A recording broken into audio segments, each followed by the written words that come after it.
할렐루야, 주님의 이름으로 사랑하고 축복합니다.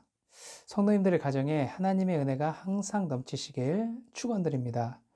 오늘 함께 나눌 말씀은 고린도전서 13장 1절부터 13절까지의 말씀입니다. 오늘 본문은 우리가 너무나 잘 알고 있듯이 사랑의 중요성에 대해서 강조하고 있는 본문입니다. 바울 사도는 본문 이전 12장에서 성령의 은사에 대해서 다루었습니다. 그리고 바로 뒤이어 13장에서는 성령의 은사의 가치를 제대로 나타내기 위해서는 사랑이 무엇보다 우선시 되어야 함을 강조하고 있습니다. 바울 사도가 은사와 믿음보다도 사랑을 강조하고 있는 것은 사랑이 기독교의 핵심적인 가치이기도 했지만 당시 고린도 교회의 상황이 은사와 능력들을 더 우선시했던 상황이었기 때문이기도 했습니다. 이에 바울 사도는 고린도 교회 성도들 향해서 아무리 뛰어난 영적 은사와 능력 그리고 믿음이 있다고 해도 사랑이 없는 능력과 믿음 등은 무가치한 일임을 알려주고 복음의 핵심 가치가 바로 사랑이 있음을 알려주고 있는 것입니다. 본문 4절 사랑은 오래 참고로 시작하는 이 원문을 보면 사랑에 대한 원어로 아가페를 사용하고 있는 것을 우리가 알 수가 있습니다. 우리가 너무나 잘 알고 있듯이 아가페는 바로 자기 희생이 필요한 사랑을 말할 때 사용되는 단어입니다. 그리고 더 나아가서 인간에 대한 하나님의 무조건적인 사랑을 표현할 때 사용되는 단어이기도 합니다. 요한 사도는 아가페적 사랑에 대하여 더욱 분명한 가르침을 우리에게 주고 있습니다. 요한일서 4장 7절 말씀을 한번 보도록 하겠습니다. 사랑하는 자들아 우리가 서로 사랑하자. 사랑은 하나님께 속한 것이니 사랑하는 자마다 하나님으로부터 나서 하나님을 알고. 본문에서 요한 사도는 아가페적 사랑은 하나님께 속한 것이라고 분명하게 이야기하고 있습니다. 아가페는 사람과 사람 사이에 이루어지는 에로스와 필로스적 사랑과는 근본적인 성격이 다른 사랑입니다.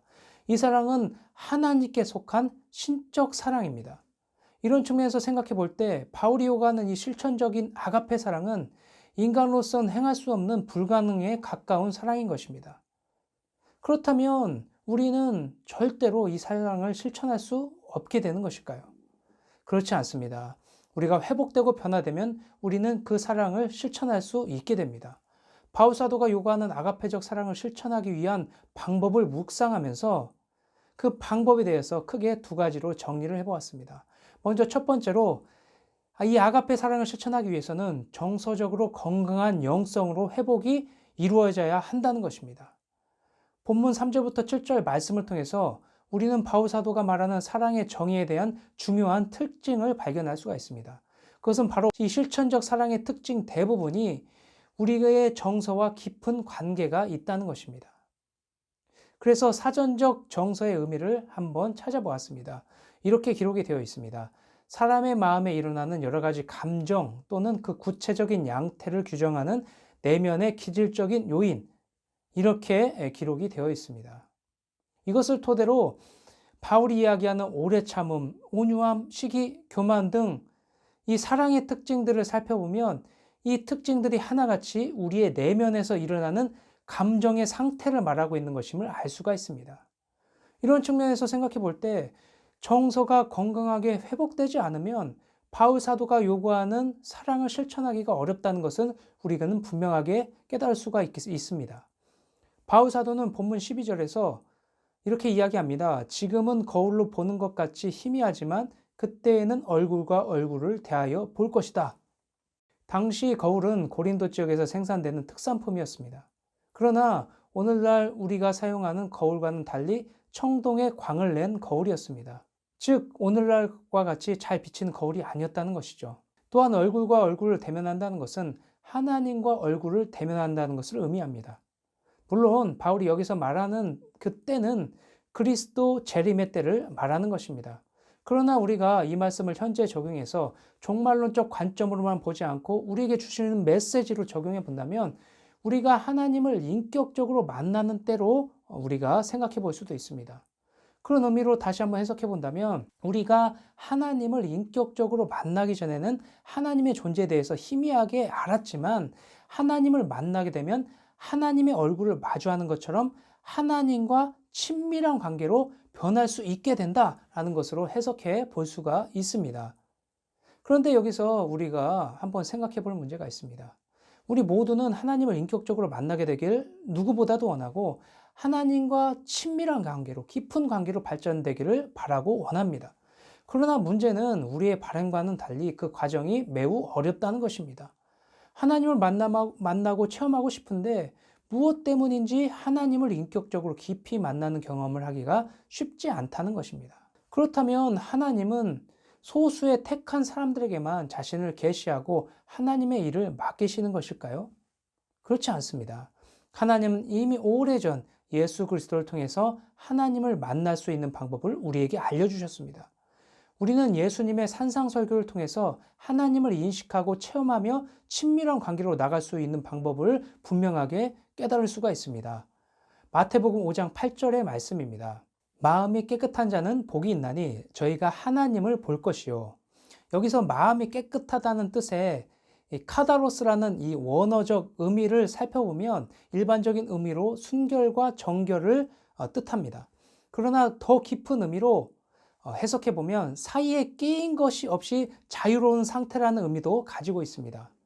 즉 이것을 토대로 해서 다시 한번 이 말씀을 생각해 본다면 우리의 내면에 불순물이 끼지 않은, 아무것도 가리워진 것이 없는, 우리와 하나님 사이에 장벽이 없는 깨끗한 상태를 의미한다는 것을 우리가 알 수가 있습니다.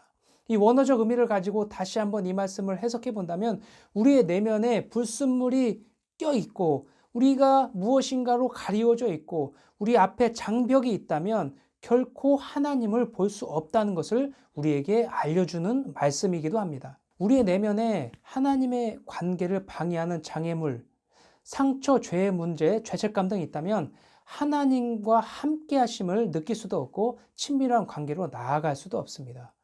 그러므로 우리는 우리의 내면의 정서를 하나님이 창조하신 본래 상태로 회복하는 작업을 반드시 먼저 해야만 합니다. 저는 목회 기간 동안 성도님들을 만나서 신앙의 문제를 상담하면서 신앙이 성장하지 못하고 정체되는 주된 원인이 바로 이 정서적 문제를 해결하지 않았기 때문임을 분명하게 알 수가 있었습니다. 하나님은 창세기 1장 26절 말씀을 통해서 우리가 하나님의 형상으로 창조된 존재라고 분명하게 말씀해 주셨습니다. 그러므로 우리는 하나님과의 만남을 방해하고 관계를 깨트리는 정서적인 문제들을 반드시 먼저 치유하고 회복해야만 합니다. 우리가 정서적 회복을 위해서 기도하면서 노력한다면 성령님께서 우리의 내면을 치유하시고 회복시켜 주십니다. 그러므로 성도와 교회는 개인의 내면을 치유하고 회복하는 작업을 반드시 먼저 해야만 합니다. 두 번째로 사랑의 실천을 위해서는 하나님과 동행하면서 하나님의 사랑으로 먼저 채워져야만 합니다. 요한사도는 바울이 강조하는 자기 희생적 사랑을 우리가 실천할 수 있도록 큰 깨달음을 줍니다. 요한일서 14장 10절의 말씀을 한번 보도록 하겠습니다. 사랑은 여기 있으니 우리가 하나님을 사랑한 것이 아니요 하나님이 우리를 사랑하사 우리 죄를 속하기 위하여 화목제물로 그 아들을 보내셨음이라.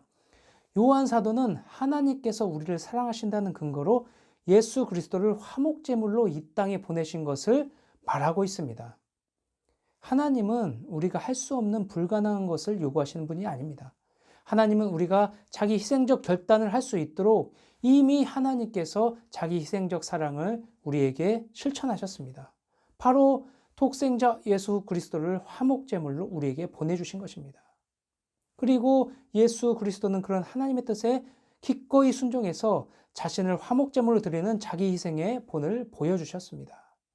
그러므로 만약 사랑이 어렵게 느껴진다면 우리는 하나님의 사랑과 예수 그리스도의 십자가의 사랑을 기억해야만 합니다. 그리고 그 사랑이 다른 누가 아닌 바로 나를 위해 이루어진 것임을 깊이 받아들여야만 합니다. 우리가 먼저 하나님의 무조건적인 사랑으로 채워지지 않는다면 우리는 그 사랑을 결코 실천할 수 없습니다. 아가페적 사랑을 실천하기 위해서는 우리 안에서 사랑이 먼저 넘쳐 흘러야만 합니다. 우리가 하나님의 일을 감당하면서 영적으로 탈진하고 시험에 빠지는 가장 큰 이유는 하나님의 사랑으로 채워지지 않은 상태에서 사랑을 실천하려 했기 때문입니다. 그러나 내가 먼저 하나님의 사랑을 알고 그 사랑으로 채워지면 우리는 자기 희생이 필요한 불가능하게 보이는 그 사랑을 실천할 수 있게 되고 세상에서 느껴보지 못한 기쁨과 만족감을 느끼면서 감사하는 삶을 살 수 있게 되는 것입니다. 그러므로 우리는 날마다 하나님과 동행하면서 하나님의 사랑으로 넘치는 삶을 살아야만 합니다. 말씀을 마무리하도록 하겠습니다. 바울은 8절부터 13절까지를 통해서 사랑의 영원성에 대해서 이야기하고 있습니다. 하나님의 사랑은 영원히 변하지 않는 영원 불변한 사랑입니다. 교회가 존재하는 한 우리는 그 사랑을 계속해서 전하고 실천하는 삶을 살아야만 합니다. 사랑하는 성도 여러분, 코로나 시대를 지나오면서 모든 그리스도인들과 교회는 생명력을 잃어버린 존재가 되고 말았습니다. 선한 영향력을 주기보다는 걱정과 피해를 주는 존재로 비춰지고 말았습니다. 그런 의미에서 오늘 본문 말씀은 우리에게 가장 필요한 것이 무엇인지, 그리스도인에게 가장 필요한 것이 무엇인지를 분명하게 가르쳐주고 있습니다. 오늘 모든 그리스도인들에게 필요한 것은 바로 하나님의 사랑, 즉 아가페적 사랑을 회복하는 것입니다. 그리고 그 사랑을 실천하는 삶으로 나아가는 것입니다. 이러한 삶으로 나아가기 위해서는 하나님과 깊은 교제와 동행을 통해서 정서적으로 건강한 영성으로 회복하는 것이 반드시 먼저 선행되어야만 합니다. 우리가 하나님이 창조하신 본래의 건강한 정서와 영성을 회복하게 된다면 우리는 하나님의 사랑을 전하며 선한 영향을 주는 존재로 다시금 세워지게 될 것입니다. 사랑하는 성도 여러분, 하나님은 바로 지금 여러분이 하나님과 깊은 교제를 통해서 하나님이 찾으시는 그 한 사람에게 하나님의 사랑을 전하길 간절히 바라고 계십니다. 그러므로 바라기는 여러분 모두가 하나님과 동행함으로 하나님의 사랑으로 충만하게 채워져서 하나님의 그 놀라운 계획에 귀하게 쓰임받게 되는 여러분 되시길 주님의 이름으로 간절히 축원드립니다.